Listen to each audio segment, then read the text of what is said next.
The stars stretched endlessly across the black. A wormhole opened, tearing space like paper. From it, a single ship emerged, scarred, silent, and old. Its name was printed in faded letters along the hull, Sentinel. Inside, alarms blinked softly. The ship had been adrift for nearly 2 centuries. Its systems hummed to life. Cryopods lined the lower deck. Only one was active. The lid lifted with a hiss. Commander James Carter gasped, lungs aching. He sat up slowly, his breath fogging in the cold air. His body was stiff, muscles unused for years. He looked around, dazed, then stared out the window. The stars weren't right. Sentinel. His voice was rough. The ship's AI replied, "Welcome back, Commander Carter. You have been in stasis for 212 years. He froze. What? Earth Command was destroyed. Escape protocol was successful. You are currently in uncharted space. Carter's chest tightened. He remembered it. Earth's fall, fire in the sky, screams, the Exarsen's ships raining destruction. He was ordered to flee in the Sentinel, the last hope to preserve humanity's tech and DNA archive. Now he was alone. Carter stood, shaky but determined. He walked to the bridge and checked the systems. Most were still working. The weapons were offline, the engines weak, but life support and scanners were operational. Suddenly, the ship's sensors pinged. Unknown vessels approaching, the AI reported. Carter stared at the screen. 3 small ships were heading toward him. They weren't human designs. Thin, curved hulls, glowing blue lights. Alien. He opened a channel. "This is Commander James Carter of the Earth Defense Fleet. I am not hostile." No response. The ships locked on. Weapons charged. "Evasive maneuver," he shouted. The Sentinel moved, slow but steady. One of the alien ships fired. The shot grazed the hull. Shields flickered. Carter hesitated, but only for a moment. Return fire. Disable only. The Sentinel's old guns fired. One ship exploded. Another veered off. The last one retreated. Silence returned. Carter exhaled, shaking. So much for peace. The AI spoke. Intercepted signal. Galactic broadcast detected. Message relayed to multiple systems. Human ship sighted. Possible threat. He sat back in the pilot's chair. They thought we were gone. The stars outside shimmered. He was the last human anyone had seen in 200 years. And now the whole galaxy knew he was back. High above the glowing red skies of Varnek, inside the floating fortress of the Galactic Peace Council, High Warden Krelix stood motionless. His dark eyes stared at the holographic image in front of him, a rotating model of a ship, a human ship, the Sentinel. "It cannot be real," said a small bird-like council member behind him. "The humans were extinct." "They were supposed to be," Krelix replied coldly. His voice was calm but carried weight. Krelix was tall, with gray scaled skin and a long ridge down the center of his face. He wore black armor with a silver badge, a symbol of command, law, and control. A technician turned from a console. "Signal verified. The ship's identity matches Earth records. AI system confirms Commander James Carter is aboard." Krelix's eyes narrowed. So one survived. He turned to the council members who had gathered around the table. Holograms of representatives from a dozen alien species flickered in the chamber. "This is no accident," Krelix said. "A human ship appearing now. This is a threat. A test. Maybe worse." "The war ended 2 centuries ago," said a council. "This man is alone. That makes him more dangerous," Krelix replied. "One man with human tech, a human warship, and a reason to fight. Do not forget what they nearly did to the galaxy." There was silence. "They were aggressive," another alien agreed. "But they're gone. Now one returns," Krelix said, "armed, alive, and defiant." The council debated, but Krelix already made his decision. "I will not wait," he said, stepping from the table. "By order of Galactic Peace Code 49, any ship of extinct war-class origin is to be destroyed on sight. This ship falls under that rule. Commander James Carter is now designated a Class A threat." But one counselor protested. Krelix didn't listen. He walked to the command platform and activated a secure channel. His second-in-command, a bulky insectoid named Marak, appeared on screen. "Deploy the Iron Wings," Krelix ordered. "Track the Sentinel. If he resists, destroy him." "Yes, High Warden." As the message ended, Krelix stared at the image of the Sentinel one last time. "They sent one ship," he whispered, "and that is all it takes to start a fire." Meanwhile, aboard the Sentinel, Carter sat quietly in the captain's chair. The stars moved slowly past the viewport. He watched them, deep in thought. The ship's AI spoke. "Long-range sensors detect multiple vessels moving toward this sector." "Let me guess," Carter said. "They're not here to welcome me." "Correct," Carter sighed. "I don't understand. I came in peace. I haven't harmed anyone unless I had to." "Galactic records list you as extinct," the AI replied. "Your presence is an anomaly. It causes fear." Carter stood and walked to the console. "Let's give them a reason to talk, not shoot." He tried sending another message, a simple one. "I am not your enemy. I seek peace. I only want the truth." No reply. The ship's lights dimmed for a second as the power shifted. The AI reported, "Enemy ships will arrive within 36 hours. Carter stared at the screen. "They're coming." He didn't want war. He didn't want to be a symbol. But if they kept chasing him, he would have to make a choice. Run, surrender, or fight. The Sentinel drifted in the shadow of a dead moon. Its engines were silent, hidden in the darkness. Commander James Carter stood at the edge of the bridge, watching a cluster of ships move across the nearby starfield. There were 5 of them, small, fast raiders with jagged hulls and old plasma cannons. They had surrounded a lone freighter, much slower and clearly unarmed. Carter narrowed his eyes. "Scan that freighter," he said. The AI responded. "Cargo ship registered as Mira's Light, civilian class. No weapons detected. Distress signal active." Carter paused. "They're sitting ducks." He wasn't looking for a fight, but he couldn't ignore this. "Plot a course," he said. "Let's help them." The pirates didn't see the Sentinel until it was too late. Carter disabled 2 ships with precise shots to their engines. The others scattered, not wanting to challenge a warship from old Earth. The battle ended in minutes. The Mira's Light hovered in place, smoke drifting from its hull. Carter opened a channel. "This is Commander James Carter, Earth Defense Fleet. You're safe now." There was silence. Then a voice crackled through the comms, clear, curious, and calm. "Earth, you're human." Carter's eyebrows lifted. "Yes. Is that a problem?" "No," the voice said. "It's impossible." A moment later, a small transport pod launched from the freighter and floated toward the Sentinel. Carter watched on the screen. 1 life form aboard. No weapons detected.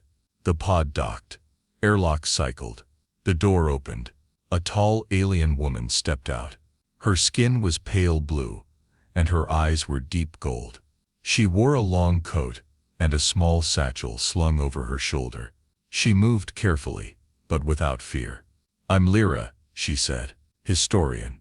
"You really are human." Carter nodded. "The last, far as I know."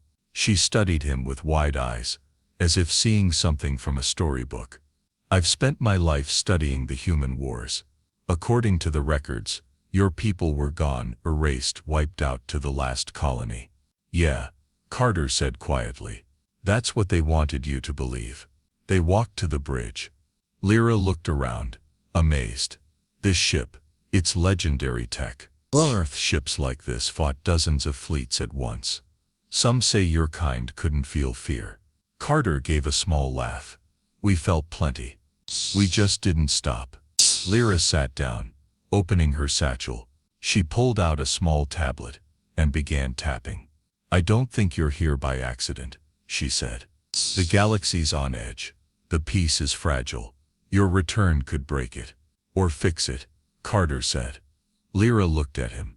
"Depends on what you do next." She showed him a map, hidden data points, encrypted records from old archives she had collected in secret. "There are files, buried deep, showing Earth tried to surrender. The Adzarthans destroyed them anyway. But the Council never released those records. Carter's face hardened. So the truth was erased. Yes, Lyra said.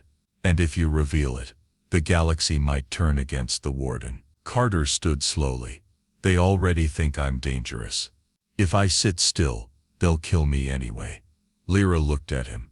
Then let me help. I want the truth out too. He nodded. For the first time in a long time he wasn't alone. Welcome aboard, Lyra. Outside in the dark, the stars blinked. Somewhere far off, more warships were closing in. But now the Sentinel had a new ally, and a new mission. The Sentinel moved quietly through the stars, following an old trade route hidden between asteroid fields. Lyra sat beside Carter on the bridge, studying her tablet. There's a relay station ahead, she said. Abandoned. Used to belong to a neutral research guild before the Azarthans shut it down. Any chance it still works? Carter asked. She gave a small smile. If it has power, I can get what we need. The ship approached the station slowly. It floated like a skeleton, dark and cold. Long metal arms reached out into space. Broken lights flickered at the docking ring. Carter frowned. No life signs. None, the AI confirmed. They docked. Carter and Lyra stepped into the airlock. The doors opened with a hiss. Inside, the station was dusty and dim. They walked down narrow halls filled with old consoles and forgotten wires. Lyra led the way. In here, she said, stopping at a locked door. Carter forced it open. The room was small but filled with data cores, thick black cylinders stacked against the walls. Lyra connected her tablet. Give me a minute. She worked quickly. Her fingers moved over the screen as streams of old code appeared. Then, she froze. I've got something. Carter stepped closer. On the tablet, a video loaded. It was a council hearing. Date 2914, 2 years before Earth fell. A human ambassador stood in front of the Galactic Council. We do not wish for war, he said. We request peace. We will disarm, if that's what it takes. Then, a Zarthan general stepped forward. Kralix, younger, but unmistakable. Humans are unpredictable. Even unarmed, they are dangerous. The ambassador raised his voice. You're not here to negotiate. You're here to erase us. The video ended. Lyra sat back, stunned. They never released this. The council said humans attacked first. They lied, Carter said, voice low. And Kralix knew it. He looked at the station's transmitter. Can we send this out? Not directly, Lyra said, but I can patch it through small channels. Encrypted bursts. Not enough for a full broadcast, but just enough to make people ask questions. Do it. She worked fast. Within minutes the message was sent, fragmented and scattered, but alive. Somewhere in the galaxy, someone would see it, and wonder. As they returned to the Sentinel, the AI spoke. Warning. Multiple ships detected. Azarthan class. Incoming. Carter's eyes narrowed. How did they find us so fast? They must have tracked your rescue signal, Lyra said. On the screen, warships approached fast. Too many to fight. Divert power to stealth systems, Carter ordered. Get us into that asteroid field. We'll lose them in the rocks. The Sentinel moved swiftly, weaving between drifting stones. Explosions flashed behind them as the enemy fired blindly. They're not trying to talk, Carter muttered. They're trying to silence you, Lyra replied. But it was too late. The truth was out, and somewhere people were listening. The Sentinel floated above a dusty, cracked moon, known only as Outpost 9. It was an old mining station, long abandoned, now used by smugglers and exiles. Carter stood at the edge of the landing ramp, his eyes scanning the landing bay filled with patched-up ships and cautious stares. Lyra walked beside him.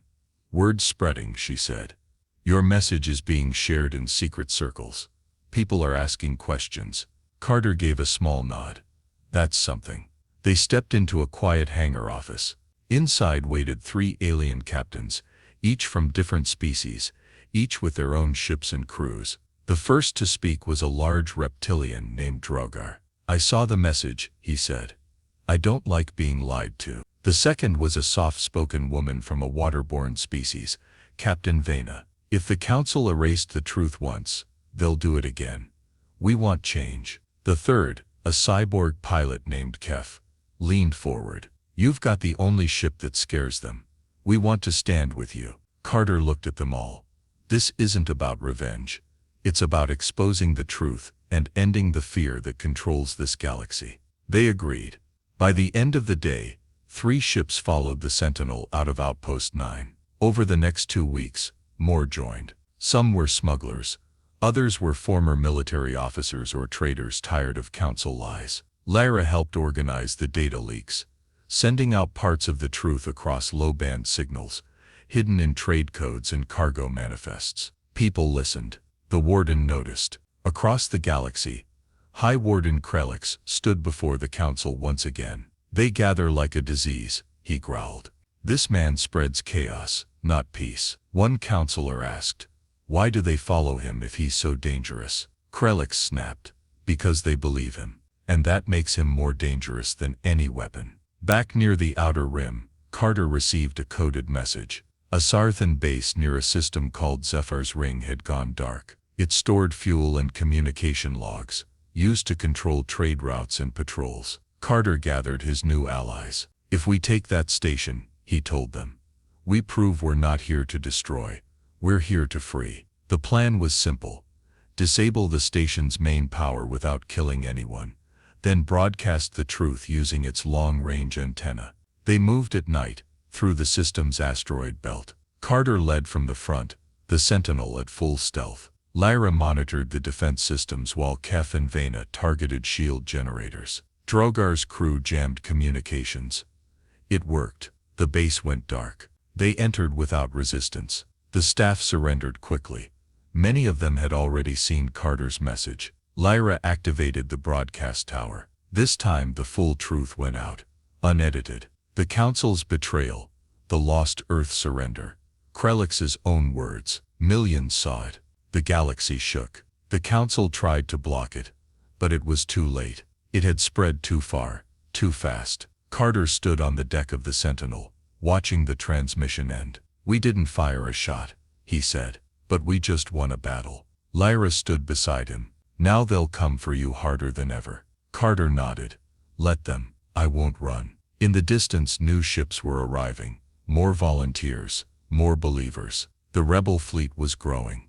The rebel fleet gathered in orbit above a quiet moon, hidden by radiation storms. Over 30 ships now followed the Sentinel. They were all different: small cargo freighters, old patrol craft, retrofitted mining haulers, but they had one thing in common: they believed in Carter's cause. On the bridge of the Sentinel, Carter stood with Lyra and the other fleet captains. A message had arrived, direct from the Galactic Council. Lyra read it aloud. Cease all transmissions. Surrender the vessel Sentinel and Commander Carter. Peace will be restored in exchange for his capture. Kef, the cyborg pilot, snorted. Sounds like a trap. It is, Lyra said. But the message came from the Council itself, not from Krelix. Carter paced slowly. He's losing control. They're scared of what people are learning. That's good. It means we're making progress. Drogar growled. He won't wait long. You know that. Carter nodded. Then we strike first. We hit his command fleet before he can regroup. They had a plan. Krelix's warships were gathering at a fortified station above a planet called Veltrax Prime. It was a massive fuel depot and control center for Uxarthan space. If it fell, Krelix's fleet would scatter. This won't be like last time, Carter warned. They know we're coming, and this time they'll fight hard. The rebel fleet arrived in stealth, hidden inside cargo ships and asteroid shadows. As the battle began, chaos unfolded.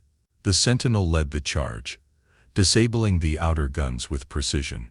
Carter moved fast and smart, using his ship's superior tracking systems to avoid damage while targeting weak spots in the enemy defenses. Lyra coordinated fleet communications, calling out enemy movements and rerouting allies in danger. Captain Vena's ship took a hit and began to fall back. Drogar charged forward, taking her place. The battle was long and brutal. Inside Krelix's flagship, the High Warden watched the fight with growing rage. He slammed his fist against the armrest. Enough, bring me the Sentinel. He launched from the flagship in a massive assault cruiser, aiming straight for Carter's position. Carter saw it coming. Lock course with the Warden's cruiser, he ordered. I'm going to end this. The Sentinel dodged heavy fire and pierced through the center of the enemy fleet. Carter pushed the engines to the limit, ignoring the warning lights. Lyra tried to stop him. You're not invincible, she said. I don't have to be, Carter replied. I just have to get close. The two ships collided, hull to hull, locked together. Carter grabbed his blaster and ran through the docking bay. Alone, he entered the Warden's ship and fought his way through guards with speed and precision. Finally he reached the command chamber. Krelix stood waiting, sword drawn. You should have stayed dead, human. Carter raised his blaster. You should have told the truth. They fought, blade against blaster, strength against speed. The chamber shook with every strike. In the end, Carter disarmed Krelix and held him at blaster point. Kill me, Krelix hissed, or you'll never be free. Carter lowered the weapon. No, he said. That's your way, not mine. He turned and walked away, leaving the Warden defeated, alive and broken. Minutes later, the battle ended. The enemy fleet retreated. Krelix's cruiser was captured. Carter stood on the bridge of the Sentinel, blood on his uniform but hope in his eyes. It's over, Lyra said. He nodded. The galaxy saw who we really are. A new signal was sent across all systems. Krelix defeated, Carter victorious. The truth won, but the war had cost them. Ships were lost, people died. The galaxy would never forget the price of silence. The battle was over. The Sentinel floated in calm orbit above Veltrax Prime. The warships were gone. The sky, once filled with lasers and fire, was now quiet. Wreckage drifted like broken bones across the stars. But the signal towers still stood, and the galaxy was listening. On the bridge, Carter looked out at the planet below. He wore a fresh uniform, simple and unmarked. No medals, no rank, just a man who had survived when he wasn't supposed to. Lyra stood beside him, reading incoming messages. Dozens, hundreds, more each hour. Systems from every sector are responding, she said. People are talking, protests, celebrations, even some council members are calling for trials. Carter nodded. He had expected resistance. He didn't expect hope. Krelix had been arrested and taken into custody by his own guards. Once they saw the truth, they refused to fight for him anymore. The council could no longer hide what they had done. The lies were exposed. Still, Carter looked tired, not from the battle, but from the weight of it all. I didn't mean for this to happen, he said quietly. You didn't cause the war, Lyra replied. You just reminded the galaxy of what it had forgotten. Ships from across the stars began arriving, not to fight, but to witness. They brought food, medicine, and messages of peace. Alien voices, different and strange, now united by one thing, the truth. On a small broadcast channel, Carter recorded a final message. I am Commander James Carter, the last human of Earth's defense fleet. I did not return to conquer. I did not come to destroy. I came to survive. What I found was a galaxy full of fear. But fear can be broken with truth. I leave behind no empire, no orders, only this: remember what fear does, and choose better. He ended the recording. Later that day, Carter met with the rebel fleet captains. They wanted him to lead a new alliance, a force for change. But he shook his head. I'm not a leader, he said. I've done my part. Then, without warning, the Sentinel left orbit. It vanished into deep space without a destination. Carter left no trail, no message, no explanation. Some say he went searching for other survivors. Others believe he simply wanted peace. Lyra stayed behind. She helped rebuild the council into something better, something honest. Her name became known across systems as a voice of balance, proof that truth and unity were possible. The Sentinel became legend, a ghost ship, a symbol, and the galaxy, once built on silence, began to speak again.